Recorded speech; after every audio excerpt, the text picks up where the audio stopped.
This is Jordan, and you're listening to the Code 7 Podcast Network.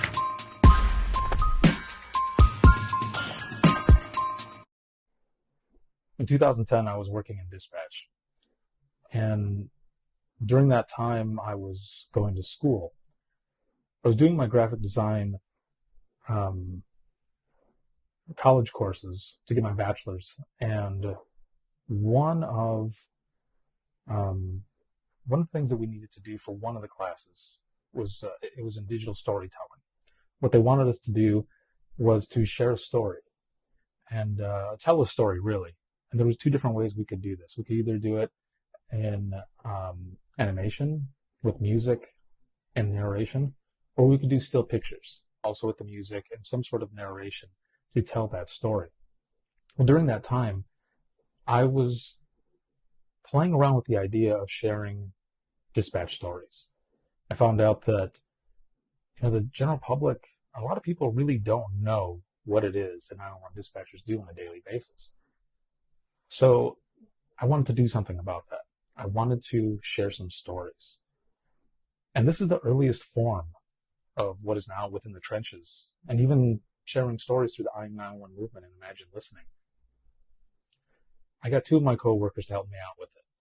And what I wanted them to do was tell me how they got into dispatch, their worst call, their best call, and why they do what they do. And that's how it all started. Now, years later, 2016, August 24, 2016, the I-911 movement is born. It's a day that pretty much dispatchers from around the world started sharing their stories, a raw look, a glimpse into what it is they do. And it spread. It was everywhere. It went global. We're in 2019 now, and stories are still shared daily. Powerful stories. And it spawned off a session called Imagine Listening, which is a form of peer support where dispatchers can share their I-911 stories. Well, we're coming up on I-911 Day, the anniversary of the birth of the I-911 movement. So I-911 Day 2019, what I want to do is share stories the way I did in the beginning, going back to basics.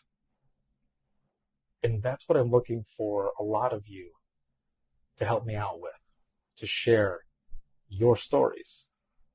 And it can just be in short form. All I want to know is how you got into dispatch, your worst call, your best call, and why it is that you do what you do. For myself, how I got into dispatch, I really just fell into it. Like a lot of people. I was 19, moved to Florida, it was 2001, and I couldn't find a job anywhere. But a cousin of mine, her husband knew the chief of police. They said they were hiring dispatchers. So I went in. I had no idea what it was all about. But I went in. I thought I'd try it out. And I ended up getting the job. I know, not real fancy. But that's how I got into it. I just fell into it. And I fell in love with it. Yeah, it was stressful as hell. But I really fell in love with it. And with the people that I worked with, those out on the road, and especially those for the Thin Gold Line, my family there with me, my second family, working in dispatch, long hours, and just dealing with all kinds of crap. But good things as well, rare good things. Now, my worst call. My worst call, there's a lot of them. There are many calls. But one that always sticks with me, and I know I've talked about it a lot, it was about two brothers. And one of them had just gone through a bad breakup. And just kept saying that he couldn't live anymore, that he wanted to commit suicide. And he's with his brother and his brother's girlfriend. They're at a bar. They've been drinking. And they go back home. The one brother who's heartbroken is standing outside of the house and is still saying the same thing. I want to kill myself. His brother, kind of being fed up with what he's hearing, goes inside, grabs a gun that's loaded. takes it out to him and hands it to him and says, if you're going to do it, just go ahead and do it. Now, he said it to him thinking that he would realize that it was a dumb idea and that he wouldn't do it. But instead, he took that gun and he shot himself in the head right in front of his brother. Now, I know all this from the call that I took. But when the call first came in, all I heard was screaming. And sometimes I can still hear that screaming.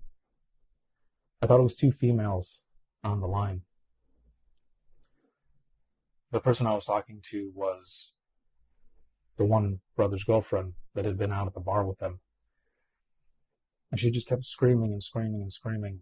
And I put in the address for an unknown situation. And we got people going out there as fast as we could. I brought my voice down to almost a whisper to kind of trick her.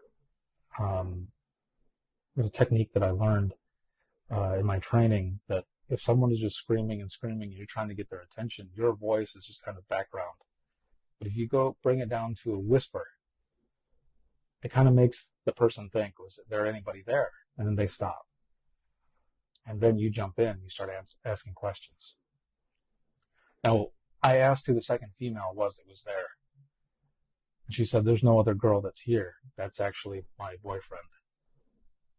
It was the brother screaming and crying in agony for what he had just saw, what he had just done by giving his brother that gun, thinking that he was not going to do it, and he did.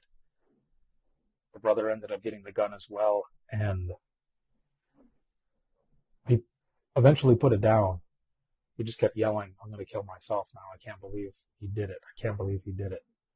When he ran outside, I got the girl to safety, and I was telling her that police was on the way. They were almost there, and that EMS was headed that way as well. And she was repeating this to her boyfriend. The paramedics are almost here. And I'll never forget him yelling, what are the paramedics going to do? My brother's face is all over the snow. And everyone got out there, and I hung up. My part was done. And I remember my supervisor at the time turning and looking at me and asking if I was okay. And I told her, yes, I was okay. But I really wasn't. That call really messed me up. The only thing that helped was that when I got off work at 5 a.m, was I called my brother. I needed to hear his voice. And I remember dialing and waiting, just ringing and ringing and ringing and thinking, come on, man, please pick up the phone. And he did, finally. He picked up the phone. And as soon as he said hello, I said, I love you, man. And I remember him saying, shut up. I said, what's wrong? And I said, I love you.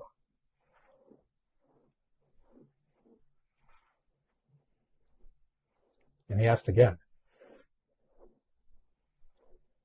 what's wrong? And I told him.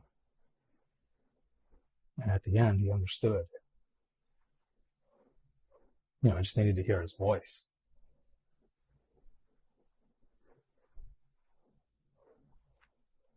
And he said, I love you too.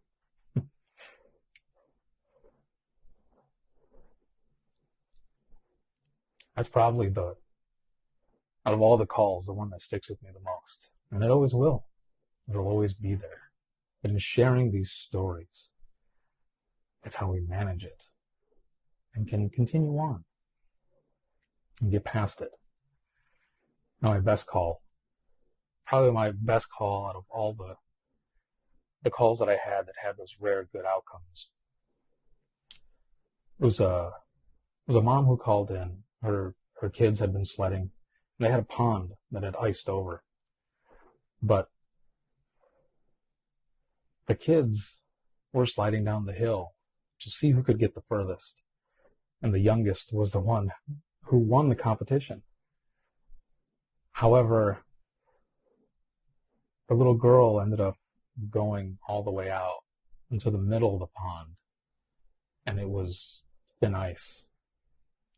Now, she hadn't gone through, but they couldn't get to her. So she called, and she is, as you can imagine, hysterical on the phone with me. I kept her calm, and I got everybody headed out there. And they saved her. They saved the little girl. And I remember about a week or so later, one of my coworkers ends up yelling over and saying, "Do you guys know who took this call?" And I said, what call is it? And she goes, "Well, I'm reading something in the newspaper."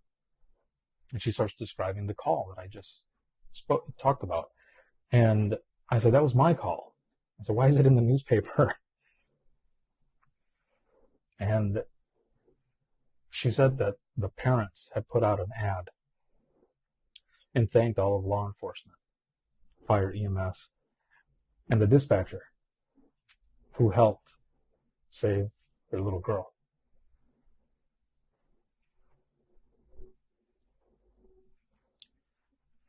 We don't always have good moments or closure like that, but I'll never forget that. And my coworker cut out that news clipping, and I have it at home, and I always will. Again, one of those good, rare calls that you end up getting that stick with you as well, but in a good way. Now, why I do what I do, or what I did, I wanted to help people. I wanted to help them. It was a calling to be able to do all of that and get people the help that they needed. I loved it. When I left, it was the hardest decision I had to make, but I knew that I would be able to do even more. For not only the public to be able to learn from all of these stories, but for dispatchers as well, to be able to share these stories, get them out, learn from each other, and get the recognition that they deserve. Because it's a hard job. Not many people can do it. So that's why I do what I do. And I love it. And I wouldn't change it. My name is Ricardo Martinez, and I am 911.